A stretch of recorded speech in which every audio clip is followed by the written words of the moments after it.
जन्मदिन। मम्मी जी, आप आजकल ऑनलाइन बहुत शॉपिंग कर रही हैं। जब देखो कुछ न कुछ आता ही रहता है आपके नाम का।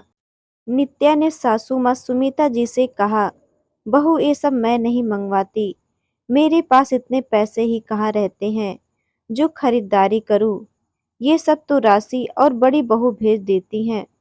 सुमिता जी सहमते हुए कहा, आप हमारे पास रहती हैं तो उनसे कुछ मांगने की क्या जरूरत है। हम नहीं देते क्या? नित्या ने पूछा।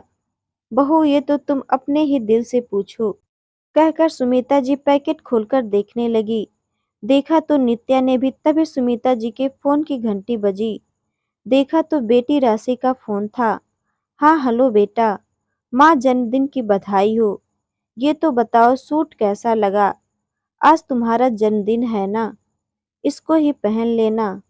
और हाँ, पहली बार छोटे बेटे के साथ हो तो ये बताओ क्या तैयारी चल रही है वहाँ? राशि चहकते हुए पूछी। तू भी ना बेटा, एकदम पागल है। क्या जरूरत थी ये सूट भेजने की?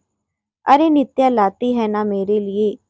और क्या तैयारी चलेगी? चल अभी फोन रखती हूँ, बाद में करूँगी बात, कह सुमिता जी फोन काट दी। नित्या को कुछ समझ नहीं आया किस तैयारी की बात कर रही है। फिर कुछ सोचते हुए वो अपने कमरे में जाकर राशि को फोन लगा दी।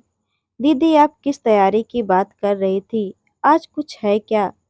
अरे भाभी, आपको याद नहीं, आज मम्मी का जन्मदिन है ना, इसलिए तो उसके लिए सूट भेजा है। कुछ दिनों पहले मैं ऐसे ही बातों बातों में पूछने लगी तो बोली, मेरे कपड़े अब टाइट हो रहे हैं, घर में तो मुझे नाइटी में ही आराम लगता है। बाहर जाने के लिए सूट लेने का मन है, देखती हूँ कब लेती हूँ। बस माँ के लिए मैंने भेज दिया। बताओ ना क्या तैयारी कर रही हो? राशि चहकते हुए पूछी। मुझे तो याद भी नहीं था, ना आपके भाई ने मुझे कुछ बताया। चलिए अब आपने बता दिया तो तैयारी कर लेती हूँ, नित्या ने कहा।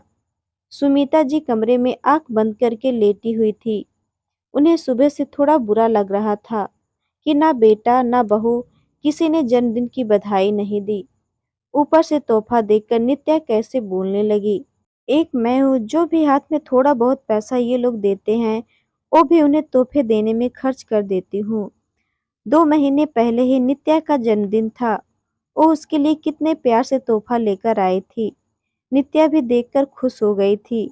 क्या सास का फर्ज बस बहू को ही देते रहना है? कभी कुछ लाकर तो देती नहीं है। उस दिन बड़ी बहू से बात करते वक्त ना जाने नाइटी कैसे फट गई। वो देखते ही बोली, मम्मी जी आपकी सब नाइटी पुरानी लगने लगी है, कभी नित्या बाजार जाएगी तो नया मंगवा लीजिएगा। सुमिता जी ने 1-2 बार कहा भी, पर नित्या भूल गई, कहकर कभी लाई ही नहीं। तब बड़ी बहू ने ऑनलाइन भेज दिया था। ना जाने ये सब सोचते सोचते कब सुमिता जी की आंख लग गई। मम्मी जी उठिए, शाम हो गया है, लीजिए चाय पी लीजिए, कहते हुए नित्या सुमिता जी को उठाने आई। चाय के साथ वो एक तोहफा भी लेकर आई। जन्मदिन की ढेर सारी बधाई मम्मी जी।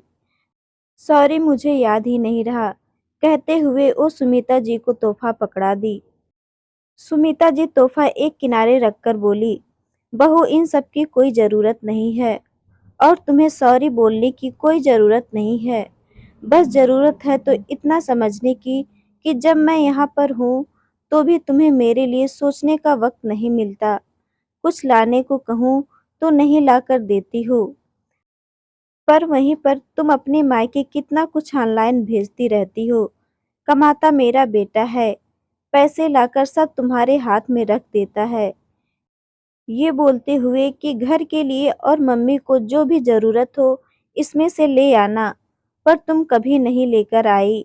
साथ तुम्हारे रहती हूँ, पर जरा सा फोन पर बीमार देखकर बड़ी बहू और बेटी समझ जाते हैं।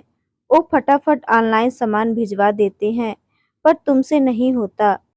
मुझे कोई तोहफा ही देना चाहती हो तो बस इतना करना। दूर बैठी माँ की जितनी फिक्र करती हो, थोड़ी यहाँ साथ रहती सास की भी कर लिया करना। नित्या चुपचाप सुन रही थी, जानती थी वो गलती कर रही है, क्योंकि पति काम की अधिकता में व्यस्त रहने के कारण पत्नी पर भरोसा कर सब जिम्मेदारी उसे सौंप रखा था, पर वो तो अपने मायके वालों के लिए ज्यादा परेशान रहती थी। सुमिता जी भी कभी बेटे से कुछ कहती नहीं थी। वो सुबह जल्दी निकल जाता, रात 10 बजे आता, माँ को समय ही नहीं दे पाता था। ऐसे में सुमिता जी की उम्मीद बहू से रहती, पर वो अपने में मग्न। आगे से ऐसा नहीं होगा मम्मी जी, मुझे माफ कर दीजिए। आपने राशि दी से भी कुछ नहीं कहा और बात संभाल ली थी। नित्या शर्मिंदगी महसूस करते हुए बोली, कोई बात नहीं बहू, अब तुम समझ गई हो, यही मेरे लिए बहुत है। सुमिता जी उसके सिर पर प्यार से हाथ फेरते हुए बोली, एक बार तोहफा खोल कर तो देख लीजिए ना मम्मी जी। नित्या ने आग्रह किया।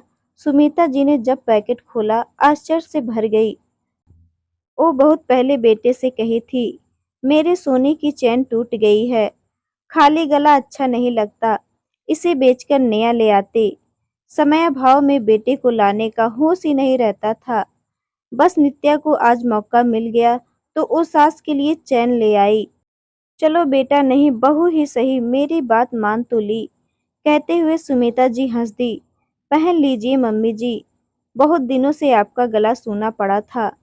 कहते हुए नित्या ने खुद ही सासू माँ को चैन पहना दी। तोहफा सबको पसंद आता है, चाहे छोटा हो या बड़ा। हम अपने लिए तोहफा देखकर तो खुश हो जाते हैं, पर अपने माता पिता या सास ससुर के लिए ना जाने क्यों भूल जाते हैं।